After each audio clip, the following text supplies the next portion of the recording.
Oferecimento Pancaru Grill. Oferecimento Tevelar, bem perto de você.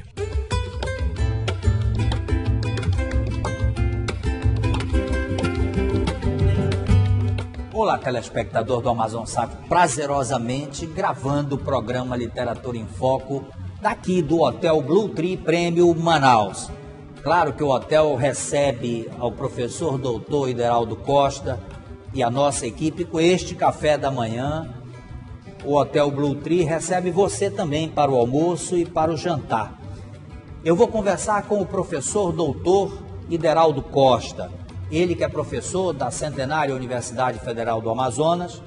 Vamos falar da cultura, trabalho e luta social, Amazônia, discurso dos viajantes no século XIX. Professor, uma obra importante, uma obra que retrata um período importante, naturalmente falando dos viajantes, que é outro momento particular da Amazônia. Como o senhor analisou esses discursos do viajante? Como o senhor hoje pôde entender aquelas colocações no século XIX? Essa pergunta, Abraim, ela é importante porque ela traz um pouco da própria trajetória minha pessoal, meu processo de formação acadêmica. Então, quanto aluno e depois recém-formado e professor do Departamento de História, nas nossas pesquisas, uma das fontes que eu comecei a trabalhar junto com alguns colegas foi alusiva aos viajantes. Então, naquele momento, ainda no final dos anos 80, início dos anos 90, nós trabalhávamos as informações sem que necessariamente tivesse uma reflexão um pouco mais afinada, coisa que foi acontecendo à medida em que nós fomos amadurecendo também intelectualmente, incorporando novas reflexões. Nesse processo, o que mais lhe incomodou, o que mais lhe chamou a atenção nas pesquisas? O senhor já entrou nas pesquisas com um certo conhecimento dos fatos. O que mais lhe incomodou nisso? Se num primeiro momento muitas das afirmações dos viajantes causavam certo incômodo, porque muitos deles tinham uma formação acadêmica muito boa, né? Eram médicos, eram homens das ciências naturais, né? Biólogos e de outras formações acadêmicas próximas das ciências naturais. Eles vinham para executar nos diversos locais do mundo, em particular os que vieram para a Amazônia, eles vinham também exercer a sua formação. Por exemplo, Bates, o Henry Bates, o Wallace, dois ingleses, trabalhavam com peixes. Então eles vinham estudar produtos dessa área de sua formação. Na verdade, ampliava o conhecimento deles. Isso. Mas eles também emitiram uma porção de juízo de valor, digamos assim, sobre a realidade humana, né, dos seres humanos que habitavam a região. Agora, nesse contexto, se fala muito de uma Amazônia vazia, uma Amazônia não habitada, que foi um engano terrível na historiografia, inclusive. Como é que o senhor entende essa colocação quando se diz que até hoje se encontra pessoas dizendo que a Amazônia precisa ser habitada, quando nós sabemos que aqui já haviam índios, já tinha uma geração de indígenas, enfim. Como é que a história analisa esse fato? As informações que tratam dos primeiros contatos no século XVI, XVII, na Amazônia em particular, né, mesmo na Amazônia internacional, colocaram em xeque essa questão de um vazio demográfico. Os próprios viajantes do século XVI, que percorreram esse rio gigantesco, esse rio Amazonas e os outros rios, eles relatam, testemunham uma população bastante grande. No século XIX, com o processo de conquista da região já bastante acentuado, você tem sim um processo de extermínio físico, digamos assim, físico e cultural de muitas nações indígenas. Então, quando você pontua um vazio demográfico, tem que se resgatar que esse vazio demográfico nem sempre existiu. Ele foi produzido, ele foi construído pelos homens que começaram, digamos assim, a colonizar, que na prática significou o extermínio de milhares, centenas de milhares desses povos indígenas.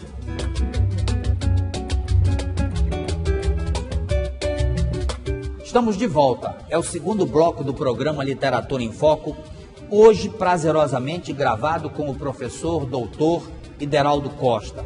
Falamos da sua obra, Cultura, Trabalho, Luta Social na Amazônia, Discurso dos Viajantes no século XIX, resultado do seu mestrado. Professor, nesse contexto, esses fatos ocorridos no século XVIII e XIX não representavam novidade para o senhor, até porque já vinha uma pesquisa. Eu queria que o senhor falasse um pouco mais desse aprofundamento na leitura dos viajantes. Quando eu digo que o conhecimento dessas obras não era novidade, é porque a minha capacidade de olhar nesse momento inicial, final dos anos 80, início dos anos 90, era relativamente tomando relatos como se fosse uma espécie de quase expressão da verdade. Na medida que as minhas possibilidades teóricas se ampliaram, eu passei a perceber uma série de novidades, né? Então, por exemplo, sobre o que antes era muito mais alusivo a um aspecto das questões urbanas, ele se ampliou incorporando novos sujeitos, né? Então, incorporei indígenas, os ribeirinhos de uma maneira mais geral.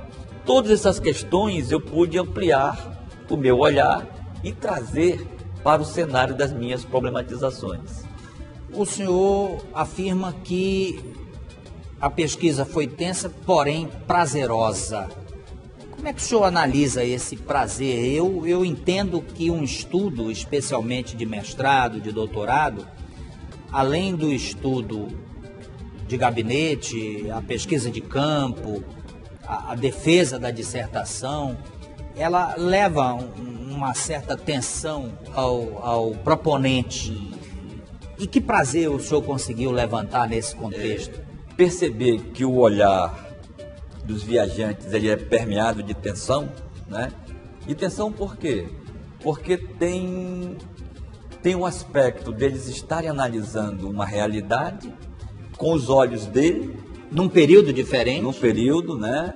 Da cultura dele, ou seja, uma cultura europeia que estava se colocando no mundo como a cultura a ser seguida pelos outros povos, uma cultura padrão, né? E nós diferíamos de tudo isso, né? Nós aqui na Amazônia, nós éramos diferentes, tanto que fomos objetos da crítica. Então isso há uma tensão entre o olhar dele, a realidade, e o meu olhar como pesquisador. Agora, professor, o estudo e a defesa de uma dissertação, ela, além do contexto da pesquisa, ela leva este entendimento para fora das nossas regiões. O senhor sai daqui para defender em São Paulo. O que dificulta numa dissertação de mestrado, por exemplo, essa luta para buscar as informações? O que você coloca Abraim, é interessante, porque um trabalho de pesquisa sobre a região, muitas das vezes, boa parte do acervo, às vezes não se encontra na região, né? Essa situação tem sofrido alterações na medida em que os aspectos tecnológicos facilitam isso. Então, agora a necessidade de você cruzar aquela realidade, as informações, faz com que a gente percorra outras fontes documentais no sentido de cruzar e ter na tentativa de recompor aquela realidade com olhares distintos. Então, os viajantes, o relatório dos governadores de província, jornais, imagens, tudo isso acaba possibilitando uma visão mais ampla, né? Você é professor da rede pública, você precisa ler este livro e ver que belo trabalho foi construído pelo professor Ideraldo. Agora, professor, qual é essa Amazônia do seu sonho? Muito se fala de Amazônia, inclusive de gabinete. Será que os governos estão olhando essa Amazônia com o carinho que ela merece? Enfim, eu queria saber da Amazônia do seu sonho. Abraim, essa Amazônia dos sonhos, dos meus sonhos, dos sonhos dos amazônidas, tem que ser uma Amazônia plural. Por exemplo, no livro eu abordo algumas questões de ordem cultural que o século XIX olhava com muito desdém.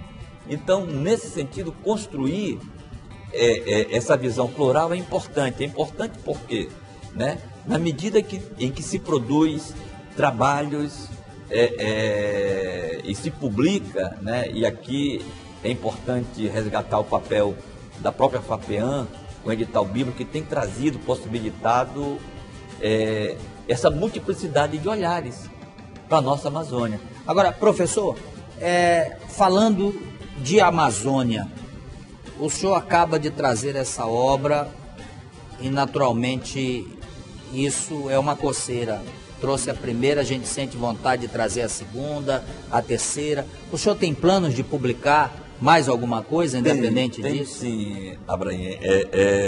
Por exemplo, nós na universidade, a gente acaba publicando mais artigos por conta da necessidade. E que tem um valor muito grande, um peso muito grande, né? Isso. Então, assim, por exemplo, mas o livro, normalmente, ele vem como sendo resultado de uma pesquisa mais demorada. Então, as primeiras publicações dos docentes acabam sendo resultado do seu mestrado, doutorado, né?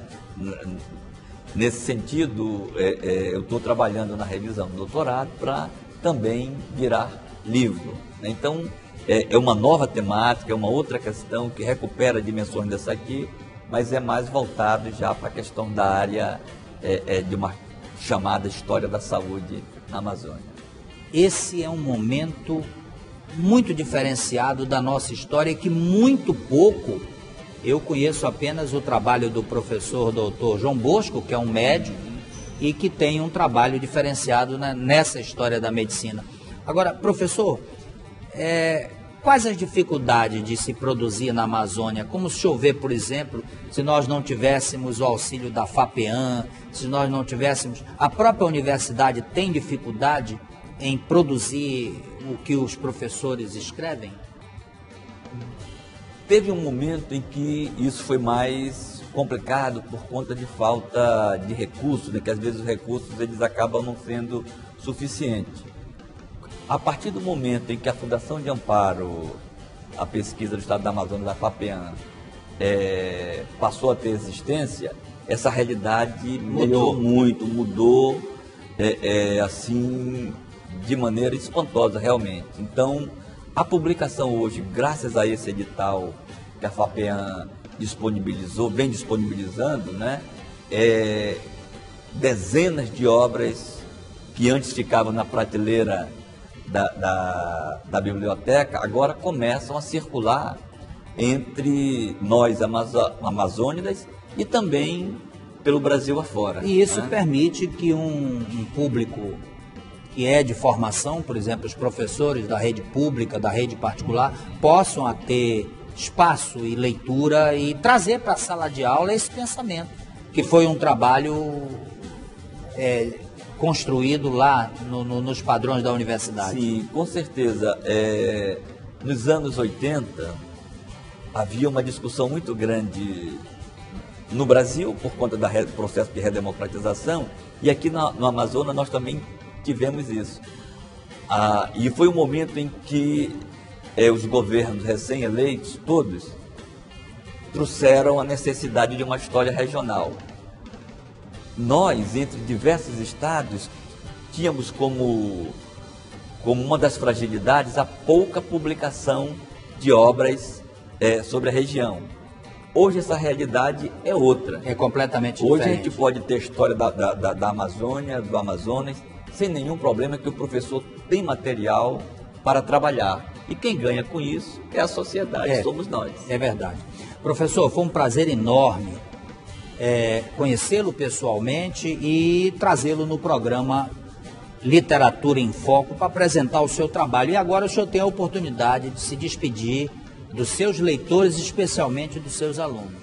Bem, mais nada, agradeço o convite, Abraim, a Literatura em Foco, agradeço também a FAPEAN, que propiciou a edição da obra, né?